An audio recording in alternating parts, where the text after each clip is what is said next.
ഈ വീഡിയോ റമദാനിൽ നോമ്പെടുക്കുന്നവർക്ക് വേണ്ടിയിട്ടാണ്. റമദാൻ മാസത്തിൽ നോമ്പെടുത്ത് നോമ്പ് തുറക്കുന്ന സമയത്ത് പലർക്കും ശക്തിയായിട്ടുള്ള തലവേദന ഉണ്ടാവാറുണ്ട്. ഇത് ഫാസ്റ്റിംഗ് ഹെഡേക്ക് എന്നാണ് പറയുന്നത്.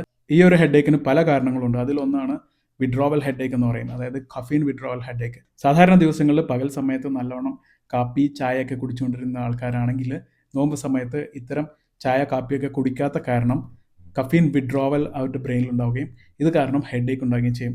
ഇങ്ങനെ ഒരു ഹെഡേക്ക് ഉണ്ടെങ്കിൽ, അതായത് നിങ്ങൾക്ക് ഇത്തരം സിംറ്റംസ് ഉണ്ടെങ്കിൽ നോമ്പ് തുറന്ന ഉടനെ കട്ടൻ കാപ്പി അല്ലെങ്കിൽ കട്ടൻ ചായയൊക്കെ കുടിക്കുക. സാധാരണ നിങ്ങൾ കുടിക്കുന്ന രീതിയിലുള്ള ചായ കാപ്പിയൊക്കെ കുടിച്ചു കഴിഞ്ഞാൽ ഈ ഒരു ഹെഡേക്ക് മാറാൻ സാധ്യതയുണ്ട്. ഇതിൻ്റെ മറ്റൊരു കാരണം BP ലോ ആവുന്നതാണ്. അതോടൊപ്പം തന്നെ ശരീരത്തിലുള്ള സോഡിയം പൊട്ടാസ്യം ലെവലൊക്കെ കുറയാൻ സാധ്യതയുണ്ട്. ഇത് കറക്റ്റ് ചെയ്യാൻ വേണ്ടിയിട്ട് നോമ്പ് തുറന്ന ഉടനെ അത്യാവശ്യം നല്ല രീതിയിൽ വെള്ളം കുടിക്കണം. ഉപ്പിട്ട നാരങ്ങ വെള്ളം കുടിക്കാം, കുഴപ്പമില്ല. അതോടൊപ്പം തന്നെ അല്പം തണുത്ത വെള്ളം കുടിച്ചു കഴിഞ്ഞാലും കുഴപ്പമൊന്നുമില്ല. നോമ്പ് കാലത്ത് ഉണ്ടാകുന്ന തലവേദനയുടെ മറ്റൊരു കാരണമാണ് ഷുഗർ ലോ ആവുന്നത്.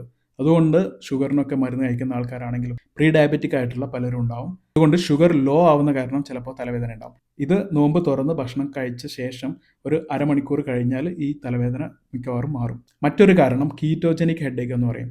സാധാരണ രീതിയിൽ കാർബോഹൈഡ്രേറ്റ് ആണ് നമ്മുടെ എനർജി സോഴ്സ് ആയിട്ട് ശരീരം ഉപയോഗിക്കുന്നത്.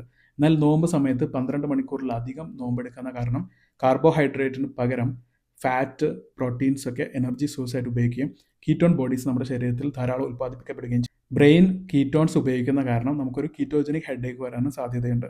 ഇതെല്ലാം മാറാൻ വേണ്ടിയിട്ട് നോമ്പ് തുറന്ന ശേഷം അത്യാവശ്യം നന്നായിട്ട് വെള്ളം കുടിക്കണം, നല്ല രീതിയിൽ ഭക്ഷണം കഴിക്കുക. ചായ കാപ്പിയൊക്കെ കുടിക്കുന്ന ആൾക്കാരാണെങ്കിൽ നോമ്പ് തുറന്ന ശേഷം ചായ കാപ്പിയൊക്കെ കുടിക്കുക. നല്ല രീതിയിൽ റെസ്റ്റ് എടുക്കണം, നന്നായിട്ട് ഉറങ്ങണം, ശരീരം അനങ്ങുന്ന രീതിയിലുള്ള ചില വ്യായാമങ്ങളൊക്കെ ചെയ്യണം. നോമ്പ് കാലത്ത് ഡീഹൈഡ്രേഷൻ ഉണ്ടാകുമെന്ന് ഭയന്നുകൊണ്ട് പലരും നോമ്പ് എടുക്കാത്തവരുണ്ട്. എന്നാൽ നമ്മുടെ ശരീരത്തിൽ മെറ്റബോളിക് വാട്ടർ എന്ന് പറഞ്ഞിട്ട് ശരീരം തന്നെ ഉൽപ്പാദിപ്പിക്കപ്പെടുന്ന ചെറിയ എമൗണ്ടിൽ ജലം ഉൽപ്പാദിപ്പിക്കുന്നുണ്ട്. നോർമലായിട്ടുള്ള ഇൻഡിവിജ്വൽസിന്, പ്രത്യേകിച്ച് അസുഖങ്ങളൊന്നും ഇല്ലാത്ത ആൾക്കാരാണെങ്കിൽ നോമ്പ് എടുക്കുന്നതുകൊണ്ട് വലിയ ഡീഹൈഡ്രേഷനും വരാൻ സാധ്യത കുറവാണ്. അതുകൊണ്ട് നോമ്പ് തുറന്ന ശേഷം നിങ്ങൾക്ക് ധാരാളം വെള്ളം കുടിക്കണം.